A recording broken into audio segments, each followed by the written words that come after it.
The claiming moon hung heavy in the sky, bathing the ceremonial grounds in silver light. The air smelled of pine smoke and anticipation, thick with the musk of hundreds of wolves gathered for the most important night of the year. Seraphine stood at the edge of the unmarked circle, her feet bare against the cold stone, her simple white shift marking her as one of the unclaimed. The fabric was thin, deliberately so according to tradition, and the autumn wind cut through it like a blade, but she barely felt the chill. She'd grown numb to physical discomfort long ago. Around her, dozens of young wolves waited in various states of hope and terror, their eyes fixed on the platform where the pack's eligible males prowled like predators selecting prey. Some of the females smoothed their hair nervously. Others stood with chins lifted in desperate confidence. A few wept silently, overwhelmed by the magnitude of the moment. This was the night of first bonds, the most sacred tradition of the Valdris pack. The night when unmated females stood in the moonlight and prayed to be chosen. The night that would determine the course of their entire lives. And for the third year in a row, Seraphine would walk away from it alone. She could feel the whispers crawling across her skin like insects, the sideways glances, the barely concealed smirks. 3 years unclaimed was unusual. 3 years unclaimed was a message. 3 years unclaimed meant one thing in the eyes of her pack: unwanted. Still standing in the circle, Seraphine? The voice cut through the murmurs like a blade dipped in honey. How brave of you. Or is it desperate? I can never tell the difference with you. Isolda emerged from the crowd, her crimson gown clinging to curves that had captured the attention of every unmated male in the territory. Golden hair cascaded down her back in perfect waves, and her ice-blue eyes glittered with barely concealed malice. She was everything Seraphine wasn't. Wealthy, connected, the daughter of the pack's most powerful elder, and she had made tormenting Seraphine her personal mission since childhood. 3 years. Isolda circled her slowly, making sure her voice carried to the gathered crowd. 3 years, and not a single male has wanted you. Not even the desperate ones. Not even the old widowers looking for someone to warm their beds. She leaned closer, her whisper sharp as a knife. What does that say about you, I wonder?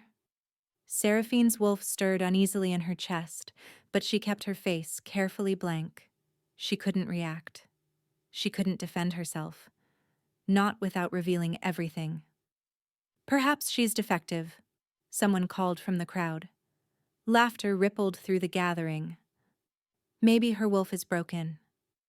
Or maybe, Isolda said, her voice rising for maximum effect, she's simply not worth claiming.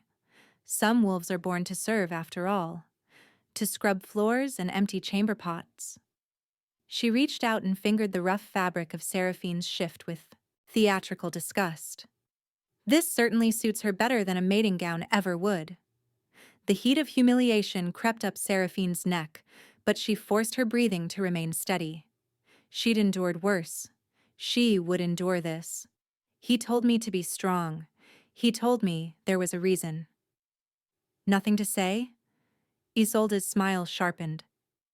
No defense? Honestly, at this point, it's almost cruel to let her participate. Someone should tell the poor thing to give up. Enough, Isolda. The voice came from the shadows, quiet but carrying an authority that made everyone freeze. Elder Mordecai stepped forward, his weathered face impassive. As the pack's oldest surviving member and keeper of their laws, his word carried weight that even Isolda's father couldn't dismiss. The ceremony is about to begin, he said, his pale eyes sweeping across the gathered wolves. All unmarked females will take their positions, including Seraphine. Isolda executed a mocking curtsy. Of course, Elder. I was merely concerned for her feelings. Your concern is noted. Mordecai's tone made it clear the conversation was over.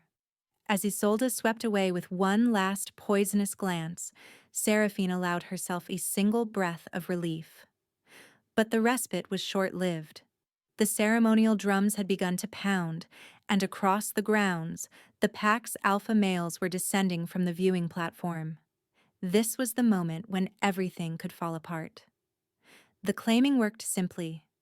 Males would walk among the unclaimed females, following their instincts, their wolves guiding them toward compatible mates. When a male found the female meant for him, he would take her hand and lead her to the bonding altar.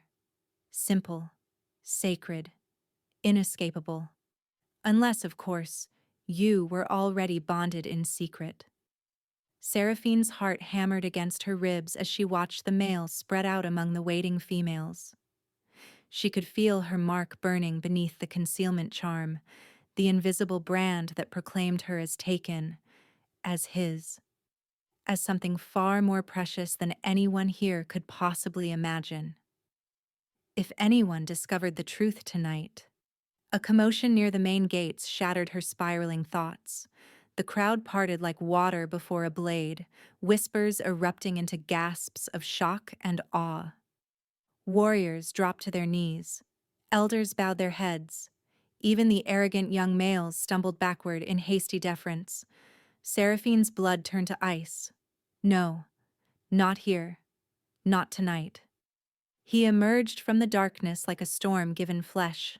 Tall, commanding, dark hair falling across a face carved from shadow and starlight. His silver eyes swept across the ceremonial grounds with the cold assessment of a predator surveying his territory. The Alpha King, conqueror of the 7 territories, destroyer of the Blood Moon Rebellion, the most powerful wolf to walk the earth in 300 years, and her secret mate. Kaelin, what are you doing? She screamed the thought at him through their bond, even knowing he couldn't hear specific as words. Only emotions passed between them across distances. And right now, she was broadcasting pure, undiluted panic. His silver eyes found her in the crowd, held her for one devastating heartbeat. Then he looked away, as if she were nothing. My lords, my ladies. His voice rolled across the gathering like thunder, commanding instant silence. Forgive my intrusion on your sacred ceremony. I come seeking wolves for my personal guard. Your pack has a reputation for producing fine warriors. The explanation was smooth, reasonable, perfectly crafted, and complete horseshit. He'd come because of her. Because tonight was the 3rd anniversary of her remaining unclaimed, and the pressure on her had grown unbearable, because he'd felt her distress through their bond and hadn't been able to stay away. You shouldn't be here, she thought desperately. Someone will notice. As if hearing her fear, his gaze flickered to her again, just for an instant.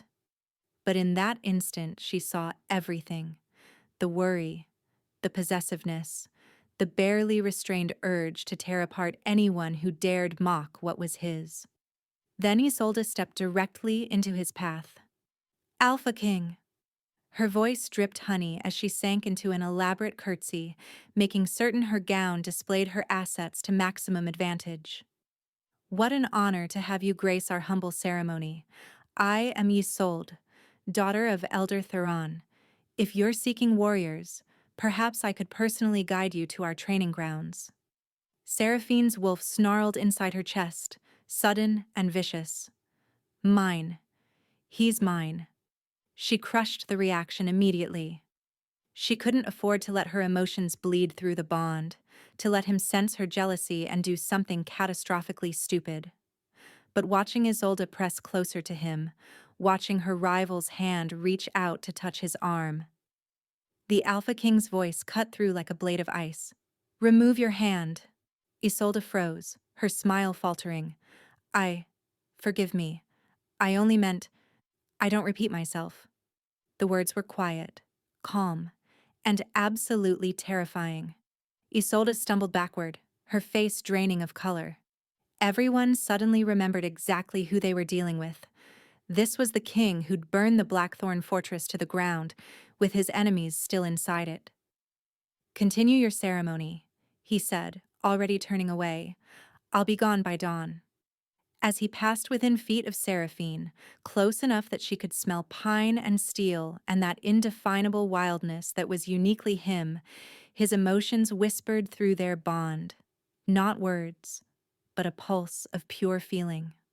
Hold on, little wolf. Not much longer now. Then he was gone, leaving her with her heart pounding and Isolda's hatred burning into her back like a brand. She'd survived another claiming moon. But something told her the real danger was only beginning.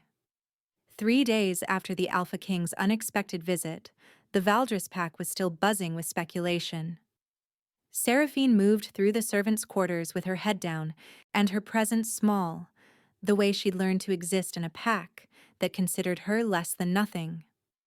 Her duties as a healer's assistant kept her busy from dawn to dusk, mixing poultices, grinding herbs, tending to minor injuries. It was humble work, invisible work. Exactly what kept her beneath notice? Did you see how he looked at Isolda? A kitchen maid gushed as Seraphine passed. She says he's going to send for her. That he was clearly interested. Seraphine's hands tightened on her herb basket.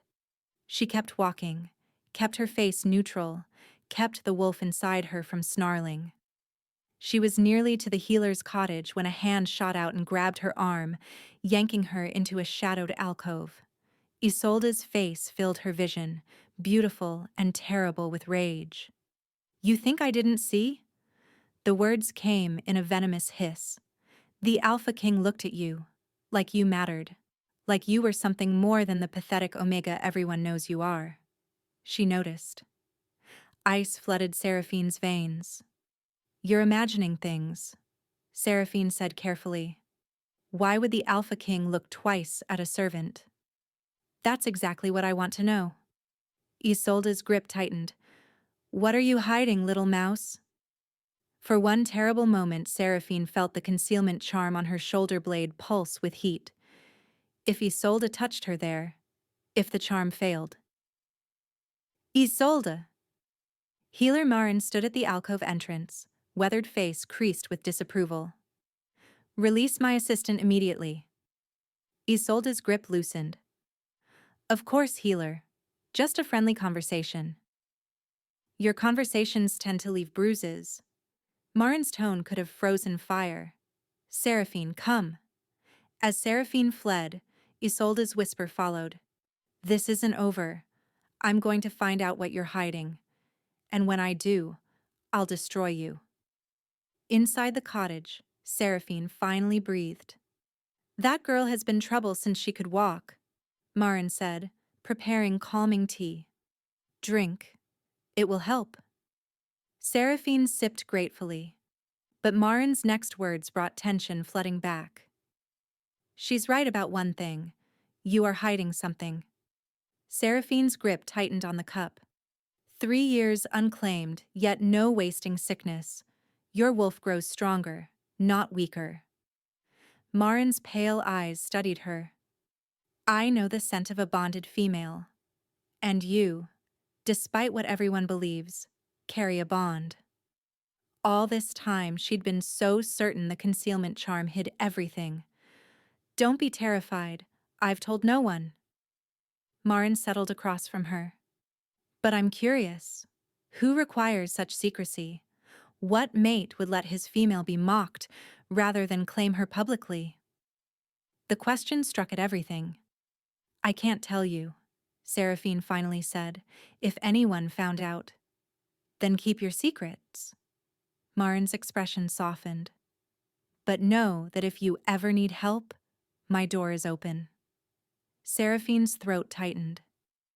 In 3 years of isolation, this was the first unconditional kindness anyone had shown her. The cavern lay hidden deep within, the thornwood, concealed by ancient magic and a waterfall that sang secrets to the stones. To find it, you had to know exactly where to look, had to slip between 2 boulders that seemed too close together for passage, had to wade through knee-deep water that was somehow warm despite the season, had to trust that the darkness beyond led somewhere safe. their sanctuary. The only space where Seraphine could simply be his. She arrived first, as she always did, slipping through the waterfall's edge with practiced ease. The cavern beyond took her breath away, even now, even after all this time. Thermal springs bubbled up through the rock floor, filling the air with gentle steam. Phosphorescent moss painted the walls in soft blues and greens, creating an otherworldly glow that made the space feel less like a cave and more like something from a dream. Kaelin had found this place during the war, he'd told her. A refuge from the endless bloodshed, the constant weight of command. He'd never brought anyone else here, only her. She settled on the furs piled near the largest spring, drawing her knees to her chest. Her heart had started racing the moment she'd left pack grounds, and it hadn't slowed since. Anticipation, longing, the desperate, aching need to feel his arms around her. 12 days since she'd seen him last, 12 days that felt like 12 years. She heard him before she saw him, the whisper of movement through the waterfall, the subtle shift in the air that announced his presence. Then he was there, framed in the entrance like a dark god descending into his hidden kingdom. Water streaming from his dark hair, his massive frame silhouetted against the phosphorescent glow. Their eyes met. The world stopped. Seraphine. Her name in his voice, like it was the only word that mattered. She was in his arms before she realized she'd moved. He held her like she might shatter, his face buried in her hair, his massive frame trembling. "I'm sorry," he breathed. "The ceremony. I shouldn't have come. It was reckless." "I know, but you came anyway. I felt you. Your distress." His jaw tightened. That woman. The things she said.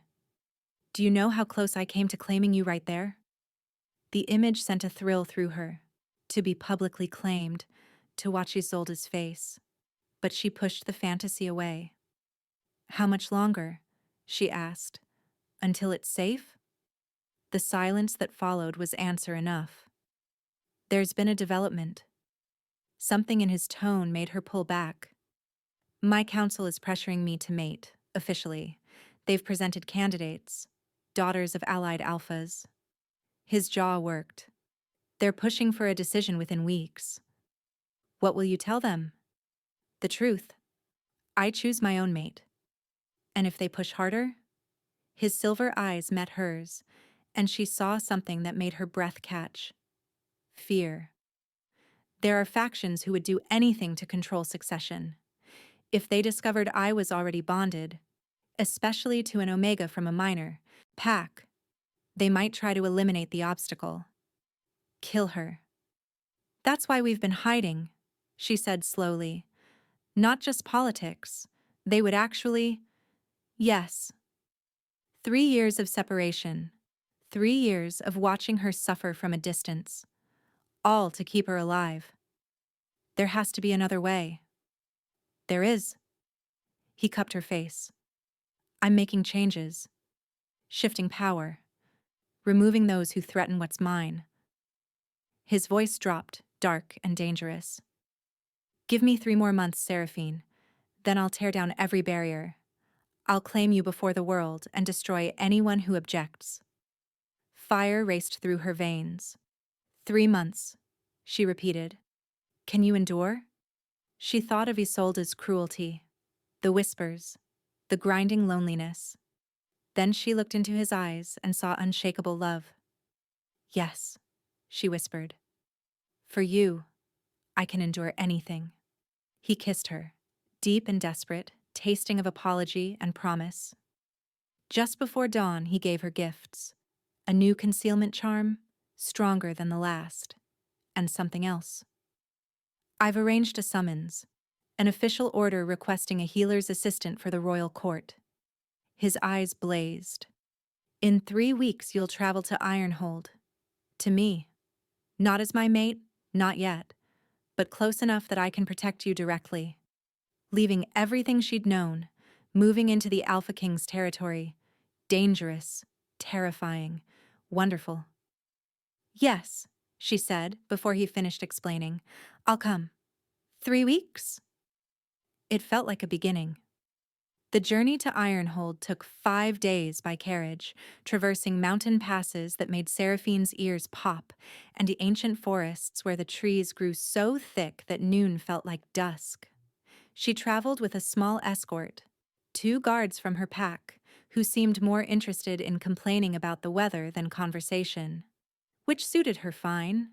She spent the hours watching the landscape shift from familiar to foreign, her mind churning with equal parts anticipation and dread. As the carriage crested the final rise on the 5th day, Seraphine's breath caught in her throat. Ironhold rose from volcanic rock like a crown of black stone, its towers reaching toward an ash-gray sky like fingers grasping at the heavens. Rivers of molten lava flowed through channels carved into the city's foundation, their orange glow painting the dark stone in shades of fire and blood. The heat reached her even from this distance, a warm breath against her face that carried the faint scent of sulfur. Walls etched with crimson runes pulsed with ancient protective magic, enchantments laid down 1,000 years ago, if the stories were true, and renewed with each generation. No army had ever breached those walls. No enemy had ever taken Ironhold by force, and everywhere she looked, wolves, training in massive courtyards, hawking wares in bustling marketplaces, running errands through streets that teemed with more life than her entire pack combined. Children chased each other between buildings, their laughter echoing off black stone. Warriors in gleaming armor marched in formation. Merchants argued over prices. Servants hurried about their duties. Tens of thousands of wolves, a nation united under his crown. "I'm really here," she thought, something between wonder and terror blooming in her chest. "I'm actually here." The carriage wound through to the Citadel, gardens impossibly green against black stone, fountains throwing rainbows across marble paths, the palace itself, elegant and deadly, a blade wrapped in silk. "So you're the healer's assistant." A tall woman studied her with cool assessment. Silver hair cropped short, a scar bisecting her left cheek, a pale line that spoke of old battles survived. Eyes holding the flat, dangerous calm of a predator at rest. "I'm Commander Alara. I oversee support staff." Her gaze swept Seraphine with skepticism. "The wounded in our healing halls aren't soft pack wolves. They're warriors with real injuries. If you can't handle it, you'll be sent home." "I can handle it." "We'll see." Ilara turned sharply. "Quarters in the eastern wing. Work begins tomorrow." Through corridors of tapestries and displayed weapons, Seraphine felt him. The bond humming with proximity, growing stronger with every step. But when Ilara deposited her in a small room, it wasn't Kaelin who greeted her. It was a warning. A note slipped under her door. Plain paper, elegant script. "The Vipers watch everything. Trust only the scarred wolf." Seraphine read it 3 times, heart hammering. The scarred wolf. Commander Ilara, the woman with the scar across her cheek. Who had sent this? And why would they want her to trust Ilara specifically? She burned the note, watching flames consume paper. Kaelin had warned her about factions, enemies who would do anything for power. But apparently, she also had allies she didn't know about. The game was more complex than she'd imagined. 2 weeks in Ironhold's healing halls had transformed Seraphine. Rows of beds stretched across a cavernous chamber, each occupied by wounded warriors. The air hung thick with blood and medicinal herbs and the groans of the suffering. "New arrivals from the eastern border," announced head healer Thessaly, a gruff older wolf with hands like leather and eyes that missed nothing. Ambush by Nightfang rebels, silver poisoning, dark magic corruption. Seraphine moved without thinking, hands glowing as she knelt beside a young warrior whose chest had been torn open by claws laced with something foul. Silver in the wound. I can draw it out. Hours blurred together as she fought to save lives. By the time the last patient stabilized, she was shaking with exhaustion. That was remarkable work, Thessaly said grudgingly. Survival rates increased 30% since you arrived. Whatever your methods, I won't question them. But Seraphine barely heard, her attention snagged on a commotion at the hall's far end. Cannot simply barge in here demanding, I go where I please, in my own citadel. Kalen. He strode through like a storm barely contained, silver eyes sweeping wounded warriors with intensity that made seasoned fighters flinch. I'm here to observe the new healer I've heard so much about.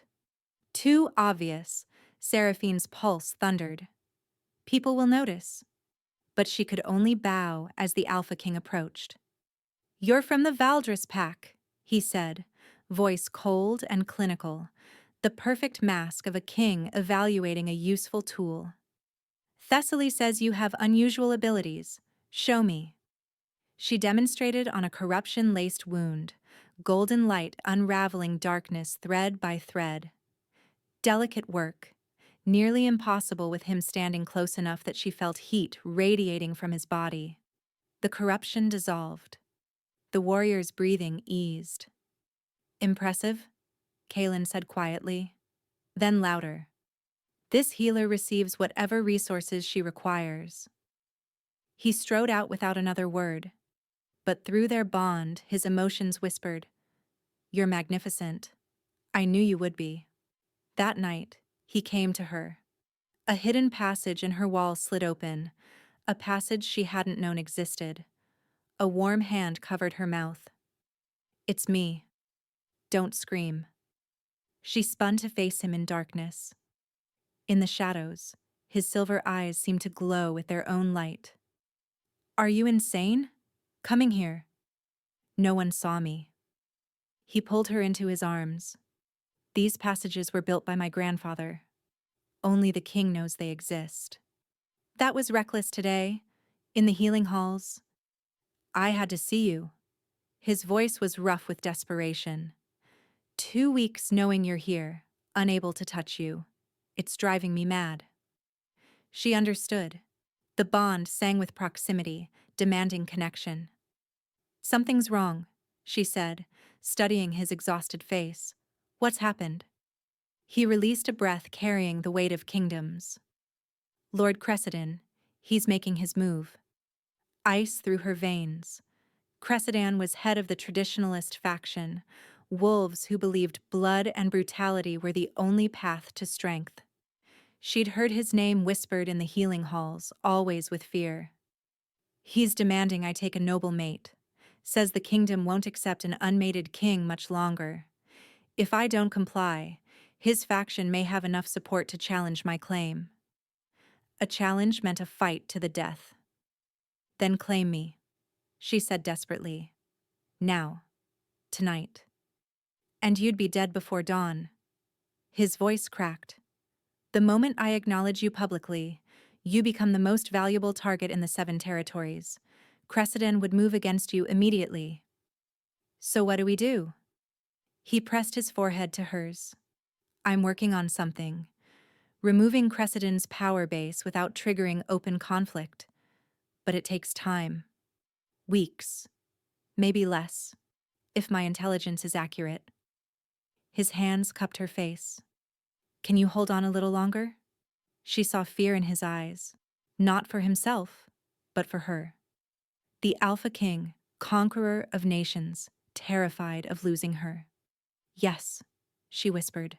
For you, I can wait forever. He kissed her, soft and desperate, tasting of apology and promise. I swear it, Seraphine. Everyone will know you're mine. The attack came 3 days later. Warning bells tolled, not measured peals announcing visitors, but frantic clamor meaning one thing. Invasion. An explosion rocked the Citadel, sending Seraphine stumbling. The clash of steel filtered through stone walls, growing closer. This isn't a border skirmish, she realized aloud. They're inside the Citadel. The healing hall doors burst open. Warriors in unfamiliar colors flooded in, their weapons drawn and eyes wild with bloodlust. "Kill the healers!" someone roared. "Leave none alive!" Chaos erupted. Unarmed healers fought desperately against trained killers. A hand grabbed Seraphine's arm, yanking her toward a hidden door she hadn't noticed. Commander Ilara, scarred face grim, sword already dripping with enemy blood. Trust only the scarred wolf. Come if you want to live. They ran through narrow passages. What's happening? Cressidon's coup. Ilara's voice was flat with controlled fury. He's been planning this for months. Half the guard has turned traitor. She paused, something shifting in her expression. The king is fighting in the throne room, outnumbered 20-1. Through their bond, Seraphine felt Kaelin, pain, fury, desperate determination. He was alive, but for how long? Take me to him. Are you mad? The throne room is a slaughterhouse. Take me to him now. The words came out as a snarl, her wolf surging with protective rage. Something shifted in Ilara's expression. Understanding. You're her, she said quietly. The secret mate. The one he's been protecting all this time. The one I was told to watch over. No point denying it. Please, Seraphine whispered. Help me reach him. Ilara studied her for one moment, then nodded. Follow me. Try not to die. The throne room was hell. Bodies littered the obsidian floor, some in the black and silver of Kaelin's loyal guard, others in the blood red of Cressidon's rebels. Tapestries that had hung for centuries lay torn and burning. The great windows had been shattered, letting in the cold night air along with the screams of battle from elsewhere in the Citadel. The air reeked of death and betrayal, copper thick with spilled blood. And in the center of the carnage, surrounded by enemies on all sides, Kaelin fought like a god of war. His massive black wolf form was a blur of lethal motion, tearing through traitors with savage efficiency. Claws that could shred steel armor found the gaps between plates. Jaws powerful enough to crush bone snapped shut on throats and spines. He moved like liquid shadow, like death given form, magnificent and terrible in his fury. Seraphine had never seen him fight before. Not truly. She'd known he was dangerous, had heard the stories of his conquests, but knowing and seeing were different things entirely. But even a god could be overwhelmed by numbers. For every wolf he killed, 2 more appeared to take its place. His black fur was matted with blood, some of it his enemies, but not all. She could see the wounds accumulating, the slight favoring of his left side, the way his movements were growing fractionally slower as silver poison worked its way through his system, and circling the edges with patient malice, Lord Cressidon himself. "Surrender, boy king!" Cressidon's voice echoed. "Your time is over." Through their bond, Seraphine felt Kaelin's strength flagging. Silver in the weapons poisoning his blood. He was dying by inches. "I have to help him." "You go out there. You die," Ilara said flatly. "I die if he does. Our bond. If he falls, I fall with him. There's no version where I survive his death." Ilara drew her second sword, pressing it into Seraphine's hands. "Stay behind me. Don't stop moving." They crossed the battlefield, blades flashing everywhere. Ilara carved a path with brutal efficiency, 10 feet from Kaelin. 5. Then Cressidon appeared before them like a nightmare-given form. The mysterious healer. His smile sharpened. "You reek of his bond mark even through your concealment charm, the king's secret mate." He laughed. Now I get to kill you first. Let him feel you die through that precious bond. He lunged. Ilara intercepted with a clash of steel, giving Seraphine her opening. She ran. The battlefield swallowed her immediately. Rebels grabbed at her arms, her hair, her throat. Blades whistled past her face, sliced shallow cuts across her arms and legs. She barely felt the pain. Adrenaline and desperation drove her forward, step after stumbling step. 10 feet from Kaelin, a rebel wolf lunged at her. She ducked under his claws, felt them whisper past her scalp. 5 feet. Another attacker. Ilara appeared from nowhere, sword singing, and the wolf fell. And then she was there. She slammed into Kaelin's massive wolf form, her hands pressing against blood-soaked fur that was hot with fever and slick with gore. She could feel his heartbeat beneath her palms. Too fast, too thready, a rhythm approaching failure. No, she thought fiercely, not like this, not today, not ever. She reached for her healing energy and found it waiting, brighter and stronger than it had ever been. 3 years of training, 3 years of techniques Kaelin had taught her during stolen nights in their hidden cavern.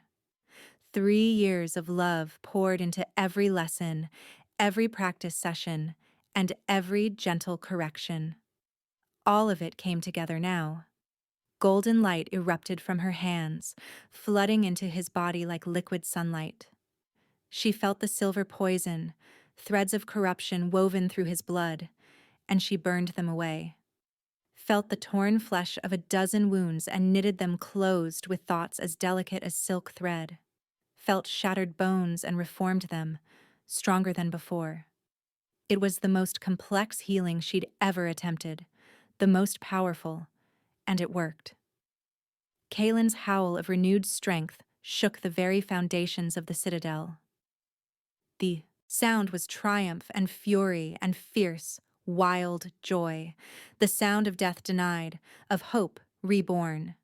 But cold steel pressed against Seraphine's throat from behind. "Don't move," Cressida breathed, "or I open her up." The battle froze. "Shift back," Cressida commanded. "Now!" Kaelin's wolf rippled to human form, naked, covered in blood, silver eyes blazing with helpless fury. "Let her go, Cressida." The king who hid his mate like a shameful secret. Cressida laughed. "Your father was weak too. That's why my predecessor killed him." Something cold crystallized in Seraphine's chest. Not fear. Clarity. He's monologuing. He's forgotten what I am.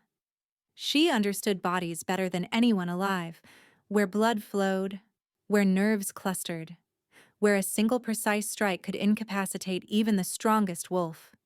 Kaelin, she thought through their bond. When I move, kill him. His eyes widened, understanding flickered.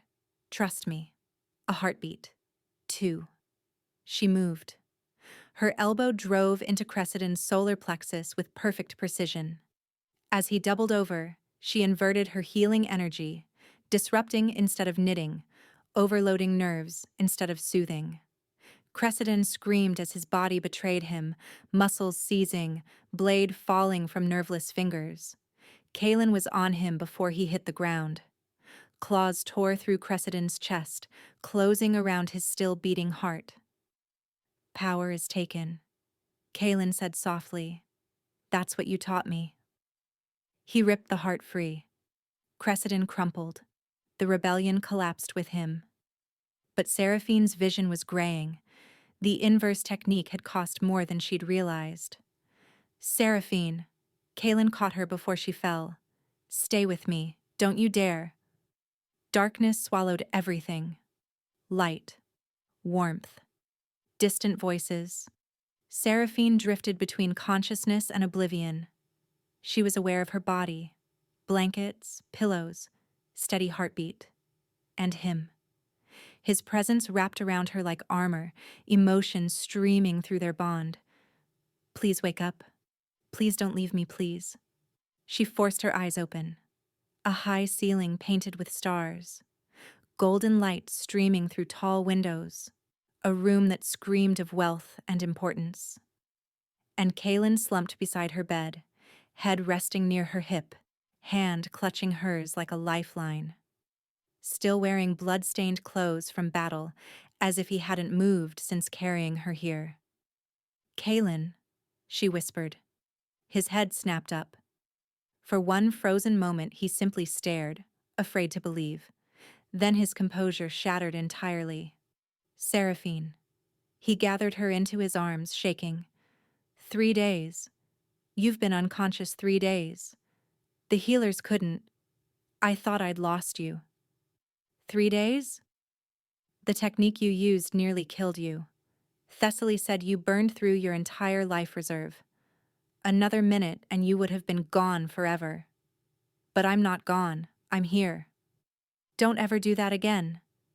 His voice was fierce, cracking with emotion. "I can't survive losing you. I'd tear down the world. I couldn't let him kill you. At the cost of your own life? At any cost." She smiled weakly. "You would have done the same." He had no argument. They both knew it was true. "What happens now?" she finally asked. Something shifted in his expression, vulnerability receding, replaced by anticipation. "Now we stop hiding." The throne room had been scrubbed clean, but Saraphene could still smell the ghost of battle beneath the perfume and incense. Could still see, in her mind's eye, the bodies that had lain where nobles now stood in their finest silks. Every eye watched them enter. Lords and ladies in clothes that cost more than most families earned in a lifetime. Warriors in ceremonial armor polished to mirror brightness. Servants lining the walls, their faces carefully blank, but their eyes hungry with curiosity. And the surviving council members, wolves who would determine whether Kaelin's reign continued or ended in disgrace. They stood apart from the crowd, a knot of power and suspicion, watching their king approach with expressions ranging from carefully neutral to openly hostile. She wore borrowed finery, a gown of midnight blue that matched his colors perfectly, the fabric so soft against her skin that it felt like wearing water. Her hair had been arranged in an elaborate style by servants who'd tried not to stare at the scars on her arms from the battle. A delicate silver circlet rested on her brow. But underneath the beautiful clothes, underneath the carefully applied cosmetics and the borrowed jewels, she was still just a healer from a minor pack. Still the Omega nobody had wanted. Her hands trembled slightly as they walked. Kaelin's fingers tightened around hers. "You are so much more than that." His emotions whispered through their bond, warm and certain. "You are brave. You are fierce. You are mine. And you're about to become the most powerful woman in the 7 territories." They stopped before the council. "My lords, my ladies, my people." Kaelin's voice rang across the assembly. "You've heard rumors about the healer who saved your king. The woman who broke the rebellion with a technique no one had ever seen." Murmurs rippled through the crowd. "The truth is both simpler and more complicated." He extended his hand toward her. "Allow me to present Saraphene of the Valdris Pack, healer, warrior, and for 3 years, my secret mate." The throne room erupted. Gasps of shock, exclamations of disbelief, outraged sputtering from the older nobles. "You expect us to accept this?" A council member stepped forward. "An Omega? A nobody from a provincial pack? As our queen?" "I expect you to accept reality." Kaelin's voice became steel wrapped in silk. "Saraphene and I have been bonded for 3 years. The mark on her shoulder proves it beyond question. She is my mate, my equal, and if you have objections—" His silver eyes swept the crowd with deadly intent. "I invite you to voice them. Personally. In the challenge ring." Silence. The noble went, pale and retreated. This woman fought beside me against Cressidon's coup. She risked her life, nearly gave it, to save your king and your kingdom. If that doesn't earn your respect, nothing will." He turned to face Seraphine fully, and suddenly the crowd faded away.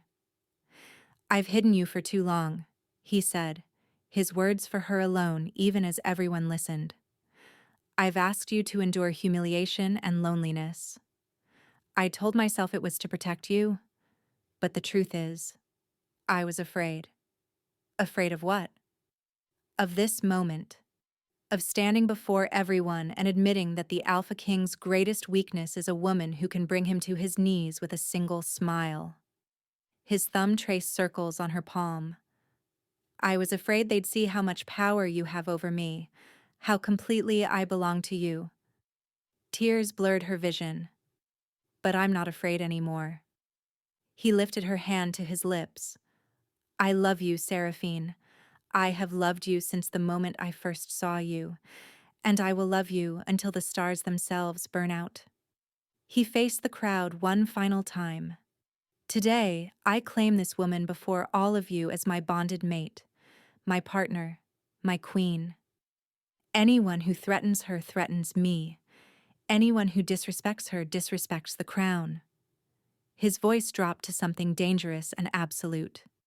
"And anyone who harms her will learn exactly why they call me the Alpha King." Silence stretched for an eternity.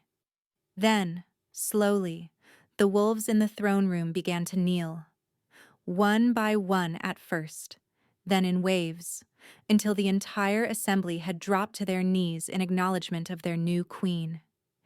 Even the council member who'd objected knelt, his face carefully blank.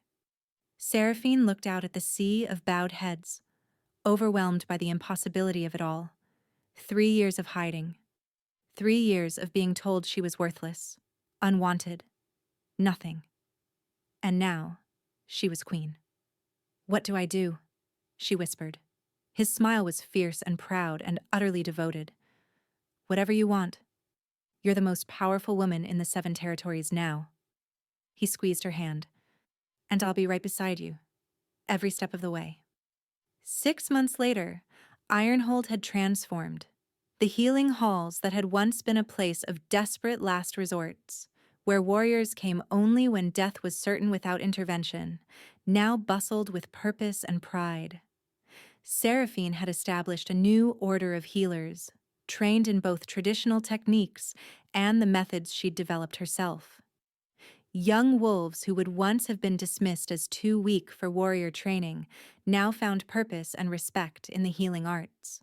Warriors who had once scorned medical aid, preferring to let wounds fester rather than admit vulnerability, now sought treatment freely.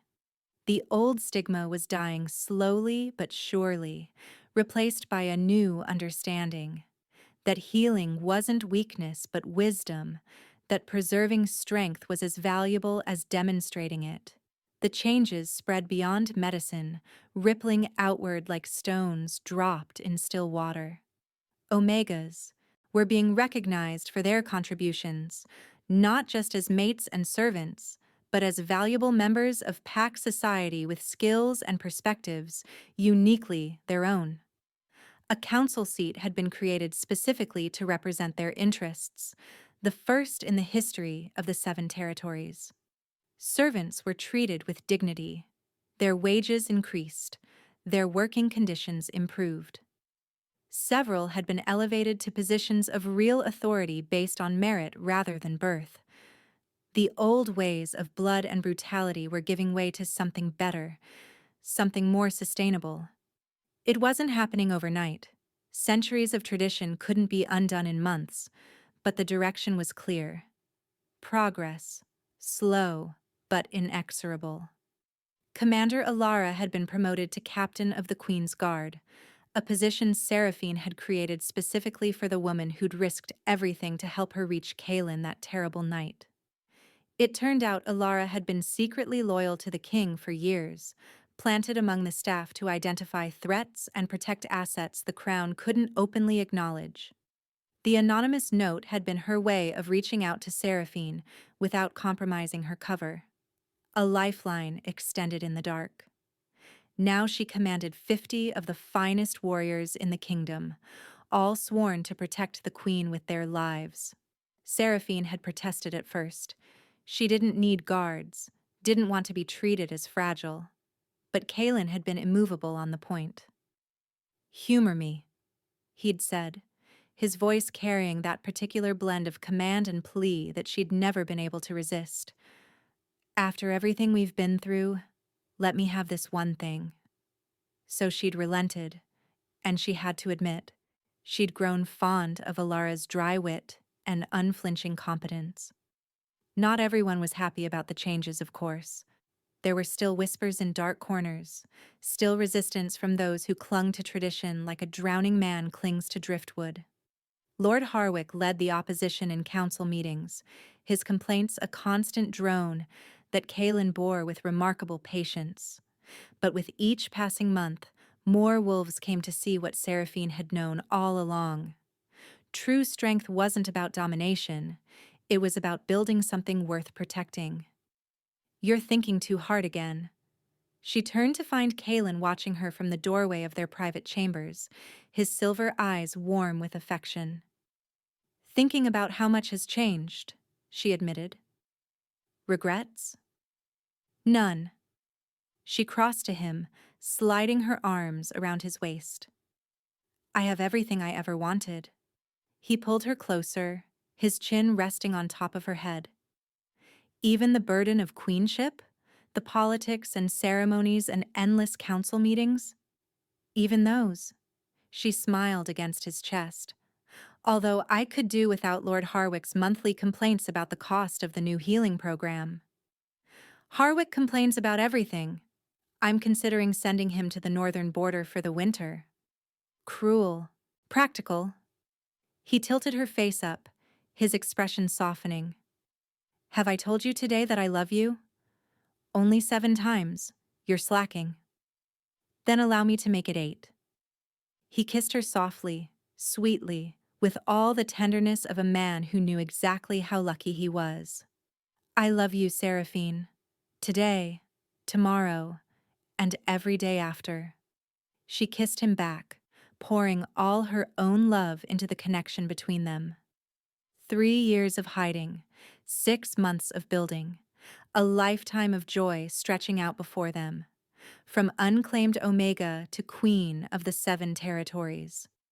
It shouldn't have been possible. But then again, neither should a love that conquered politics, treachery, and death itself. As Kalen lifted her into his arms and carried her toward their bed, Seraphine thought about Isolda's sneering question from so long ago. Still unclaimed? She smiled against her mate's lips. No, she had never been unclaimed. She had simply been waiting for the right moment to show the world exactly who she belonged to. And now, everyone knew. Thank you so much for listening. I hope you enjoyed this story.